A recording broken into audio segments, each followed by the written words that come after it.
Welcome back to the deep dive.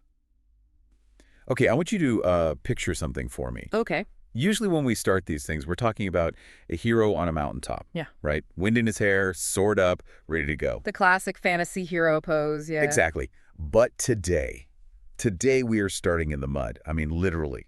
We're on the edge of a black, turbulent sea, Yeah. watching a man who is just absolutely done. He's at the end of his rope, completely. He's starving, he's exhausted, he's running for his life from these enemies he doesn't even respect, and honestly, he's ready to die. And it's so important to get who this is. This isn't just some random guy. This is Elric of Melnibonè, Right. the 428th Emperor of the Dragon Isle, a sorcerer king. Yeah.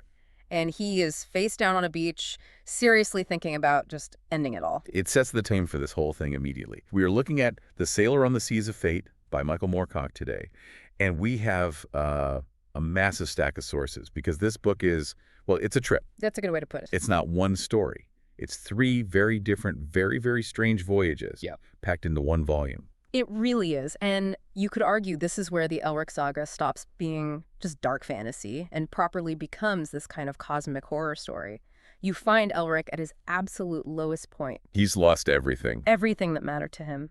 He's lost faith in his own empire, which, to be fair, is a cruel, decadent place. He's lost faith in his gods, the lords of chaos. And he has definitely lost faith in himself. And just when he thinks he can check out. The universe grabs him by the scruff of the neck and just drags him through the multiverse. He doesn't get a choice. Let's dig into that opening scene a little more because the imagery is just so powerful. He's completely alone. He's fled this place, pick Rada, been hunted by dogs. His horse is dead. Even his horse gave up. That tells you everything. It does. He is literally at the end of the line. And he starts talking to his sword. Ah, yes. Stormbringer. You can't talk about Elric for more than 30 seconds without talking about the sword. It's not just a weapon, is it? It's basically the other main character. Yeah. Oh, 100%. It's his codependent, deeply toxic partner. Stormbringer is this black rune sword forged by, dark magic. It's alive. It drinks souls. It drinks souls. It hums. It moans when it's hungry for them. And in this moment on the beach, Elric is so far gone, he actually asks the sword if they should just end it. He tries to fall on the blade. That part is so chilling. Yeah. Because the sword, it says no. It resists him. It physically pulls away from his chest. The sword has its own survival instinct. It knows that if Elric dies, it might just lie there rusting on a beach for millennia. It needs Elric. To feed it. To feed it. It's a purely parasitic relationship. Yeah. Elric hates this thing. He calls it his black hellblade. But he's an albino. He's naturally anemic and weak. He needs the vitality the sword steals from others. He can't live without it, and it can't kill without him. It's the ultimate addiction metaphor. He loathes the thing that's keeping him alive. So there he is, weak, arguing with a piece of metal, and then the fog rolls in. And this is not normal fog. This is thick, unnatural, magical mist. And out of this mist, a ship. The Dark Ship. And this is what kicks off what our sources call Book 1, Sailing to the Future. And this is where things get cosmic. Fast. Elric climbs on board, probably just thinking, great, a lift to the next town, maybe some food. You think about a sandwich, yeah. And instead, he finds himself on a vessel that sails between dimensions. The crew is unsettling, to say the least. Let's start with the captain. The captain is a really interesting figure. He's described as tall, red gold hair, wearing this blue jade circlet. But the key thing is, he's blind. Completely. But he's the captain. He is. He navigates the ship through the multiverse without eyes. He has a twin brother who's the steersman, and the brother can see, but he seems to be mute. It's that classic mythological setup, isn't it? The one who sees the physical world and the one who sees the, the hidden truths. Precisely. And the captain speaks in these cryptic riddles. He tells Elric, we sail between the worlds. He makes it very clear that Elric didn't just stumble onto the ship. He was expected. This was a recruitment mission. And he's not the only recruit on board. Elric goes into the cabin, and it's like walking into a mirror maze in a nightmare. There are 3 other warriors there. And the text is specific. They don't look like him, but they feel like him. There's a resonance. This is the big reveal, isn't it? Okay. The introduction of the whole eternal champion idea, which is really the backbone of Moorcock's entire fictional universe. He meets Erikosi, Hawkmoon, and Prince Quorum. 3 other fantasy heroes from 3 other series. So who are these guys? Let's break them down a bit for anyone who isn't familiar. Okay, so you have Prince Quorum Halen Ursay. He's a prince of this ancient race called the Vadha. He's wearing a scarlet robe, he has an eye patch, and most notably, a silver hand. The Hand of Quill. Exactly. He's very elegant, very tragic, cut from a similar cloth to Elric. Then there's Dorian Hawkmoon, the Duke of Culm. He's got this brooding, intense vibe, and there's a literal black jewel embedded in his forehead. Which just sounds awful. It is. It's a device used by his enemies to control him. It's a symbol of his own struggle. And then there's the third one, Erakosi. And in many ways, he's the most tragic of them all. Why is that? Because he remembers. And remembers what? Everything. All of it. Erakosi is the only version of the champion who remembers his past lives. He remembers being a man from our world named John Dacre. He remembers being other heroes. He looks at Elric, Corum, and Hawkmoon, and he sees himself. He knows the whole cosmic joke. And the joke is that they're all the same person. Correct. The eternal champion is this idea that there is one single heroic soul that gets reincarnated over and over again across infinite timelines and dimensions to fight for the balance between law and chaos. So Elric, Corum, Hawkmoon, Erakosi, they're all just, what, different avatars? Different facets of the same diamond, the same software running on different, very tragic hardware. That is a horrifying thing to find out. I mean, imagine learning you aren't just a guy having a really bad century. You're a cosmic pawn who has been fighting the same war for eternity, and you're never, ever allowed to rest. And Elric absolutely hates it. You have to remember his personality. He's an anti-hero. He's an intellectual, a nihilist. He wants to be left alone to read his books. He doesn't want to save the universe. But the captain says, too bad. Tough luck. You have a job to do. And the job involves these two beings with very strange names, Agak and Gagak. Agak and Gagak. Brother and sister. And yeah, the names sound almost like something from a nursery rhyme, but they are terrifying. They're sorcerers. They are, but not from any reality that Elric or the others know. They come from a dimension completely outside the normal structure of law and chaos. The captain calls them energy vampires. Yep, the gist of it, yes. Yeah. They travel from universe to universe and they just consume it. They drain the fundamental creative energy of reality to fuel their own power. They're cosmic locusts. So the stakes are everything. Infinite. The captain is very clear. If Agak and Gagak are not stopped here now, they will consume it all. Even the gods, the lords of law, the dukes of hell, all of them will perish. It's total existential annihilation. So the dark ship takes them to where these sorcerers are hiding out. And the place is described as a ruined city, a graveyard of all Tanalorns. And Tanalorn is a really important concept in Moorcock's writing. It's this legendary city of peace, a sanctuary that's meant to exist in all dimensions where a hero can finally find rest. So seeing a ruined one is like seeing heaven on fire. It means there's nowhere left to run. The landscape itself is completely surreal. The text describes shadows that don't match the objects casting them, a static red sun just hanging in the sky like an open wound. It's very surrealist, very Dali. And they have to get inside this building, but it's described as being biological. Biological is exactly the right word. They're not walking down stone corridors. They're moving through what feel like veins and arteries, and they're fighting antibodies, these shapeless blobs and reptile things that the structure itself generates to try and purge them like an infection. It's just so visceral and gross. But they manage to fight their way to the central chamber, and there they are, Agak and Gagak. But there's a problem.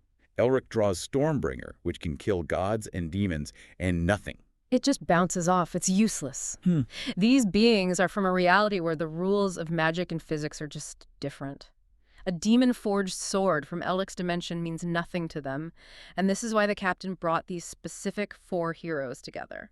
This is the big aha moment of this first book. It wasn't just a team-up, it was a recipe. Exactly. Individually, they're powerless, but the captain reveals their true purpose.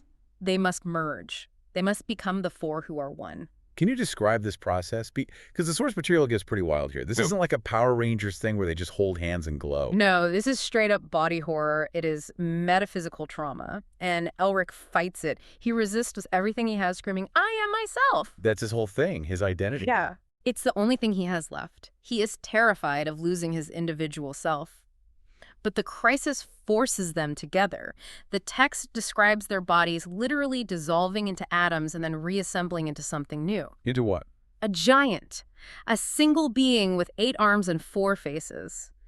It has the combined strength, the combined sorcery, and the combined combat knowledge of all 4 incarnations of the Eternal Champion. That is a genuinely terrifying image. An 8-armed warrior god with 4 faces. And the way it fights is terrifying. It doesn't just swing its swords, it fights them on a conceptual level. Agak is trying to suck the energy out of the universe, right? So the four who won grabs that energy conduit, reverses the flow, and drains Agak and Agak dry. It force feeds them their own poison. It eats the eaters. Yes, and it utterly annihilates them. But the victory is, it's not a moment of triumph. Right, because they can't stay merged. They have to separate. And when they do, it's not a round of high fives. Not at all. It's a moment of profound psychological trauma. Imagine experiencing that kind of unity, that kind of godlike power, and then being violently ripped back into your own frail, singular, damaged body. Elric is just numb. One of the side characters who saw it goes completely insane. The human mind just isn't built for that. It's not. And then, to add insult to injury, the captain just drops Elric off. It's the ultimate Uber driver from hell move. Hey, thanks for saving all of reality as we know it. Your ride ends here. He shoves Elric in a rowboat and sends him on his way. Exactly. We'll call you if we need you. And the text says he chooses to forget it, or his mind makes him forget. It implies that the memory just fades like a dream you can't quite hold on to. It's a self-defense mechanism. His mind buries the trauma so he can function, which is so tragic because it means he learns nothing from it. He's just lost and alone again. Which brings us directly into Book 2, Sailing to the Present. Though, present is a very loose term when you're dealing with the multiverse. Very true. Because the world he wakes up in, this is not his world. He's on another beach, but this time the sun is blue.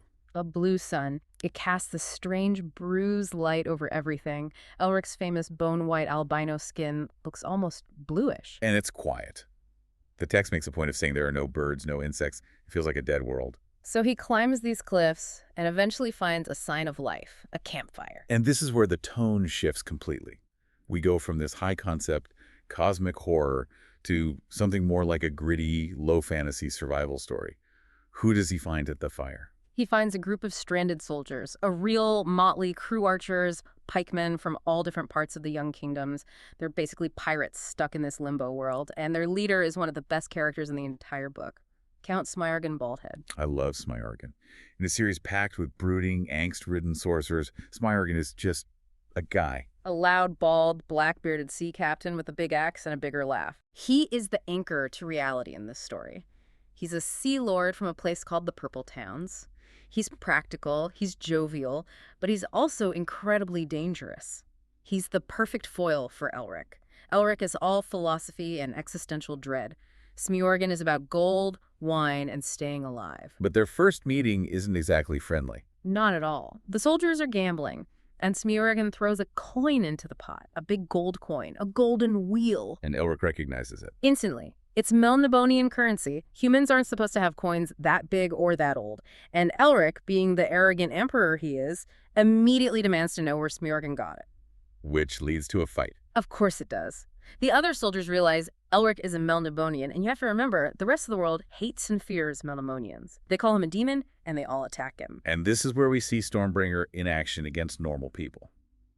In the last story, it was useless against the aliens. Here, it's a massacre. It is horrifyingly effective. The sword sings, it takes over Elric's arm. He's outnumbered 10-1, but once that sword starts drinking souls, he becomes a whirlwind of death. He doesn't just kill them, he drains them, leaving these withered husks. And Smiorgan, ever the pragmatist, sees which way the wind is blowing and immediately switches sides. He helps Elric finish off the last few guys. And just like that, a buddy cop duo is born, standing over a pile of dead bodies. It's a very Elric way of making a new friend. So, after the fight, Smiorgan explains about the coin. He got it from a passenger on his ship. A girl. A girl named Vassalus. She gave him the coin for passage, said she was a merchant's daughter on the run from a sorcerer. But the truth is, a lot more complicated than that. And this brings us to the villain of this whole segment, Earl Saxif-Dion. Saxif-Dan. And he's not just some random evil sorcerer. He is Elric's ancestor. This is where the title Sailing to the Present really clicks. It's not about the current time. It's about Elric being confronted by the present burden of his own family history. Exactly. Saxif-Dan is supposed to have been dead for centuries. But Elric knows the family legends. Saxif was this powerful, cruel Melnibonian sorcerer who fell in love with a slave girl, Gritjesha. She, however, loved another man, a prince named Karalak. And as a rule, Melnibonians don't handle rejection well. They absolutely do not. In a fit of jealous rage, Saxif tortured Gritjesha to death on this horrific device called the Wheel of Chaos. It's a really gruesome description. But it broke him too, didn't it? It did, but in a very twisted way. It wasn't true remorse. He wasn't sorry for killing a person. He was sorry that he destroyed the beautiful thing he wanted to possess. So he fled his own dimension, came to this blue sun world, and used his magic to keep himself alive, just waiting for Gratia to be reincarnated. And he's convinced that this girl Vasilis is her. He is completely obsessed. He believes he can make amends for murdering her by forcing her to marry him now. It's pure delusion. He doesn't see Vasilis at all. He just sees a second chance to fix his own guilt. So Saxif shows up. He's got this huge golden battle barge that moves by magic, and he captures Elric, Smiorgan, and the girl. And the confrontation on that ship is just electric. Elric tries to pull rank. He stands on the deck, shows Saxif the Ring of Kings, the Ectorios, and declares, "I'm your emperor. You will obey me." And how does Saxif react to that? Saxif just laughs in his face. He basically says, "This is my world. I made this realm. Your title means nothing here." It's a direct challenge to Elric's entire identity. Elric leans on his status as emperor, but Saxif represents this older, more primal Melnibonian power that doesn't care about titles or lineage. The text describes Saxif as being dead inside. Literally. He's just a shell animated by sorcery and obsession. He can't be killed by a sword because he's not really alive to begin with. But there's a wild card in play here. Throughout this whole chase across the plains, they've been hearing hoofbeats. A riderless white stallion. It's been following them, a ghostly presence. And Saxif, this all-powerful sorcerer who defies the Emperor of Melnibonè, is absolutely terrified of this horse. Why? What is it? It's the physical manifestation of vengeance. It's Prince Karolak's horse. The man she loved. The man from the past. Right. And Elric, being a master sorcerer himself, figures out the game. He can't beat Saxif with a sword, because Saxif is immortal here, but he can use Saxif's own history, his own guilt, as a weapon against him. Elric performs a summoning. But he doesn't summon a demon this time. He summons a ghost. He uses the presence of the horse to channel and summon the spirit of Prince Karolak. The description of this part is just fantastic. The horse crashes through the doors of the ship's cabin. Karolak, this ghostly warrior, mounts it and charges straight at Saxif. And Saxif just crumbles. It's not even a fight, it's an execution. He confesses his guilt, but it's too late. Karolak strikes him down, and Saxif just disintegrates into dust. His immortality was a sham. He was just a preserved corpse held together by pure willpower. And once he was confronted by the symbol of the love he destroyed. He had nothing left. So the villain is gone. Karolak takes the girl, Vasilis, who seems to weirdly accept this whole destiny, becoming Gratia, and they ride off into the multiverse. Leaving Elric and Smiorgan standing there on a sinking golden ship in the middle of a dead dimension. No good deed goes unpunished in the Elric saga, but they find a ruby. A gem that Saxif dropped. That's their key. Elric uses it to open the Crimson Gate, a portal that should lead them back to their own world. They sail through it, and it's an ordeal. The ship breaks apart.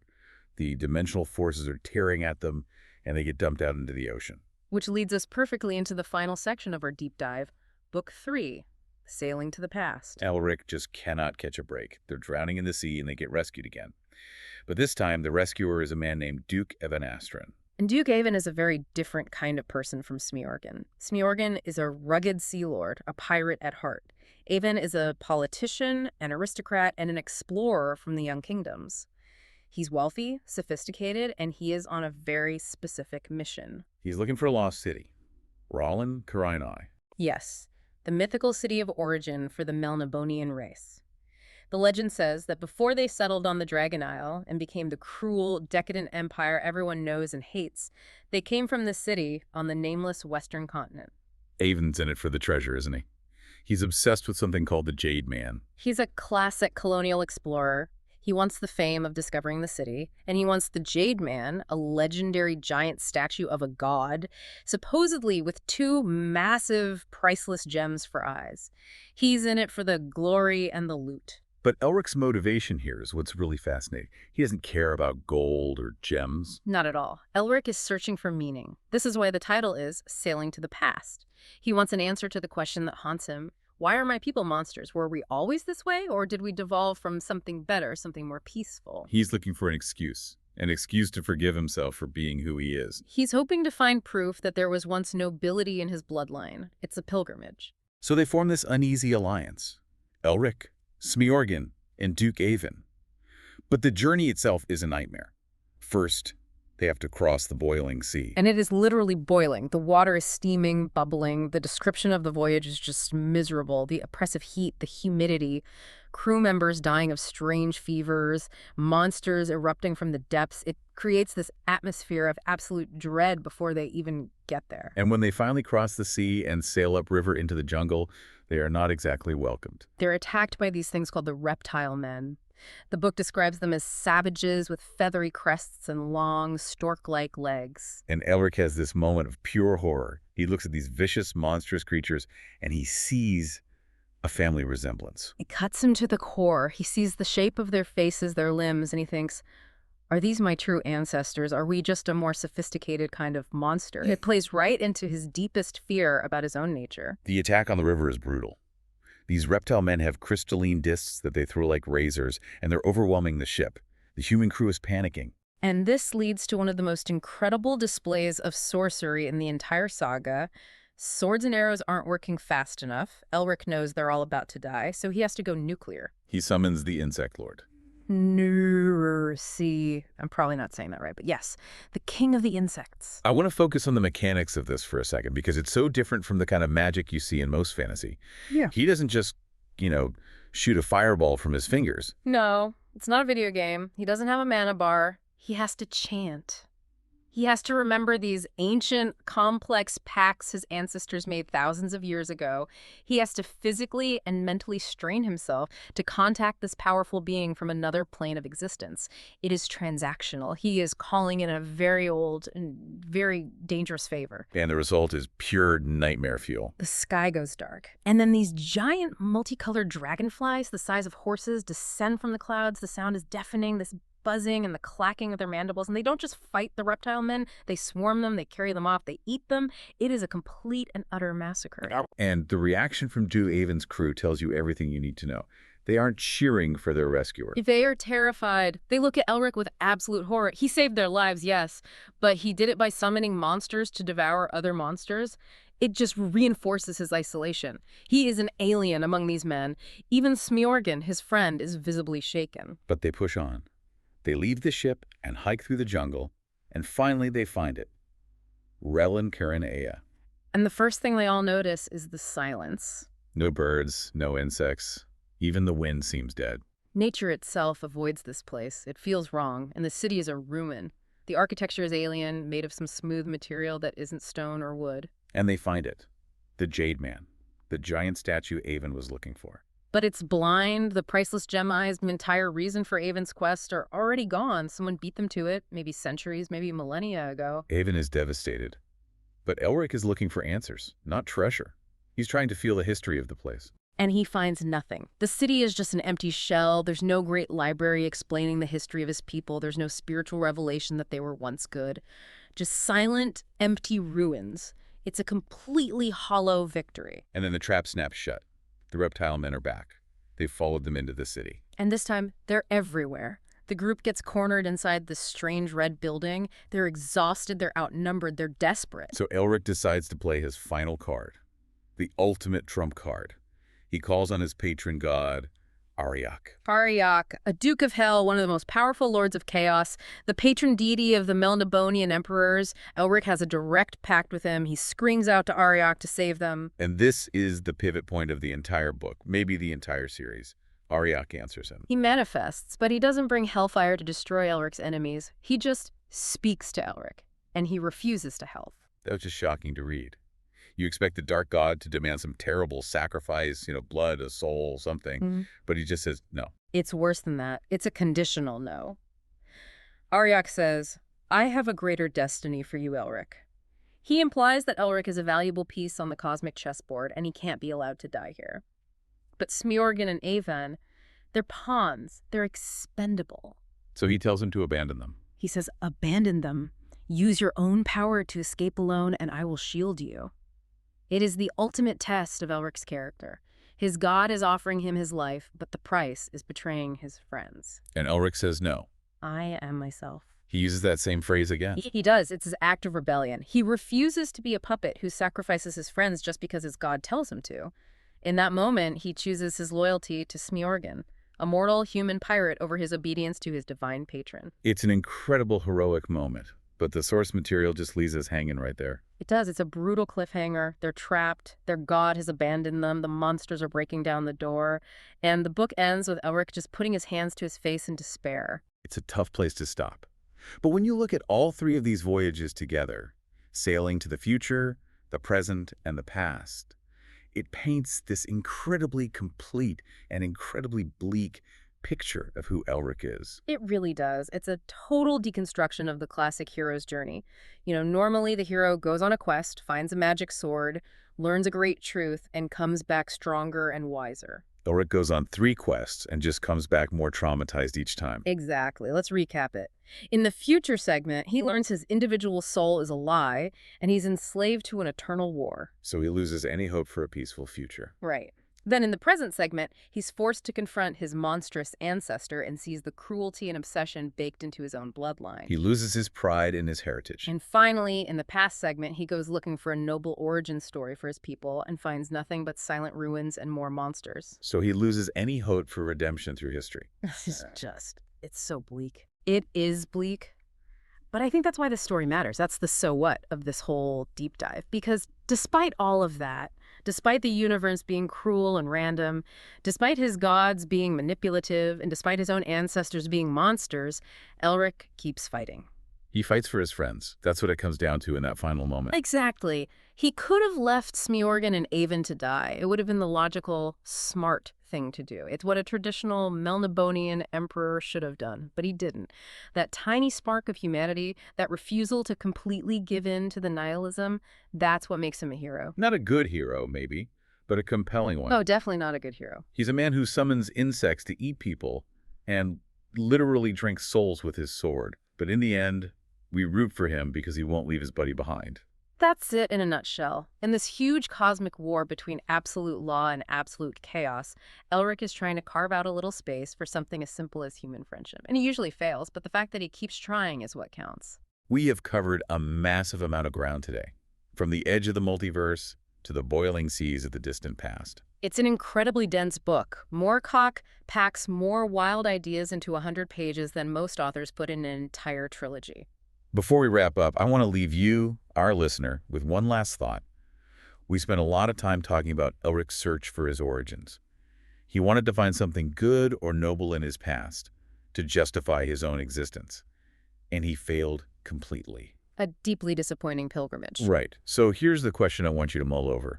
If you dug deep into your own history, your families, your countries, humanity's itself, and you found that the foundations were rotten, that the gods you worship saw you only as a pawn in their game, would you still fight to save that world, or would you be tempted to just let it all burn? Elric is still deciding, and frankly, so are we. On that cheery note, thanks for diving in with us. We'll see you on the next Tide.